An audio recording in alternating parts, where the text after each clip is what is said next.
we're looking at a really efficient three-step method for compressing PDFs. The really cool thing, this tool works right inside your web browser. In the browser? Yep, exactly. All the processing, the compression itself, happens locally. Step 1 seems pretty simple.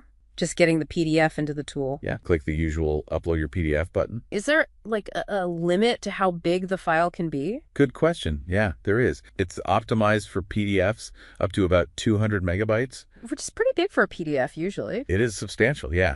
So files loaded. Now step 2, this is where you actually control things, right? Adjusting the quality. Precisely.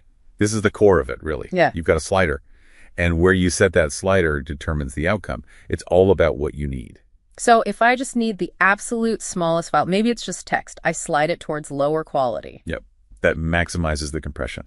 They use lossless compression for that stuff. What that slider really controls is the compression applied to any images embedded in the PDF. That's how you can take, say, a 50 megabyte file down to maybe 5 megs while the text still looks sharp. Setting it somewhere in the middle usually hits the sweet spot. Okay, quality decision made. Then step 3 is just hitting compress. That's it. You click the compress button. And because remember, it's all happening locally on your computer's processor. It should be pretty fast. It's almost instant for most files. You see the new, smaller file size, and then the final action. Click download. And it just saves the new, smaller PDF right back to my computer. Directly back to your downloads folder, or wherever you choose. Ready to go.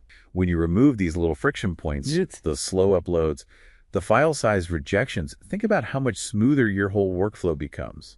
Yeah. Less hassle. It's not just the seconds saved on an upload. It's the mental energy you save by not even having to worry about file size anymore. So the question to ponder is, what tasks, what parts of managing your documents that seemed complicated before can now just happen instantly? Because that one barrier is gone.